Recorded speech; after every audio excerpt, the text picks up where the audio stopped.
இந்த மாதிரி ஒரு தவறு வந்து எப்பவுமே நடக்கவே கூடாது. குழந்தைங்கள்லாம் ரொம்ப கண்டிப்பா அந்த மாதிரி நான் இதை ஒரு ஒரு மக்களுக்கு எல்லாத்துக்கும் ஒரு இதாக சொல்றேன். எங்கேயுமே கூட்டத்துக்கு குழந்தைங்களை கூட்டிட்டு போகாதீங்க. நீங்க பார்க்கணும், அதாவது ரசிகர்களாக தான் நிறைய பேர் போயிருக்காங்க. அவர் ஒரு தலைவரா வந்து யாருமே ஏத்துக்க கிடையாது. இந்த போட்டோல பாத்தீங்கன்னா இந்த மாமா பைய டிவி அப்படின்னு கூட சொல்லலாம். இந்த சன் டிவிய இவனுங்க என்னன்னா, விஜய் கூட்டத்தில் கலவரம் எதுவுமே திட்டமிட்டு நடத்தப்படல, பொதுமக்கள் ஆதங்கம். இவன் பொதுமக்களாம். இவன் மோரே நல்லா பார்த்தாலே தெரியுது இல்ல. இவன் செந்தில் பாலாஜி கூட நிக்கிற போட்டோவையும் சேர்த்து போட்டிருக்கேன் பாருங்க.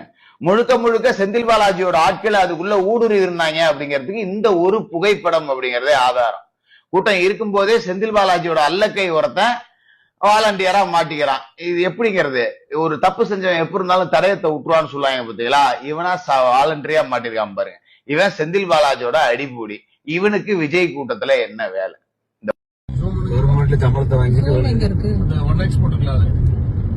1x போட்டுக்கலாம். அதான் இது பண்ணுங்க 2 3 சைடு பண்ணுங்க. அதான்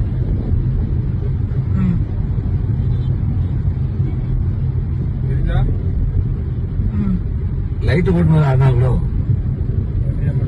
உள்ள லைட் போடலாம். ஆடல என்ன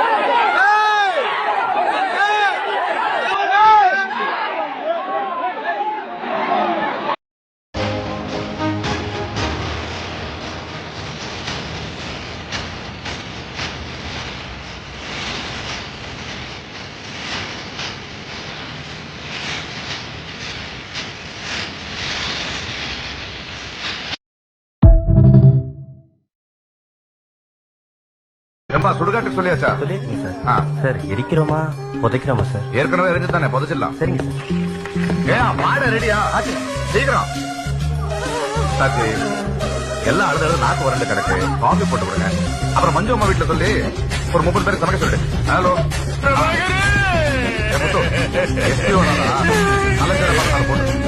புள்ளிய தேக்கி வச்சுட்டு இருக்க என்னைக்கு அந்த தேவை பள்ளி கண்ணம் பைத்தோடும்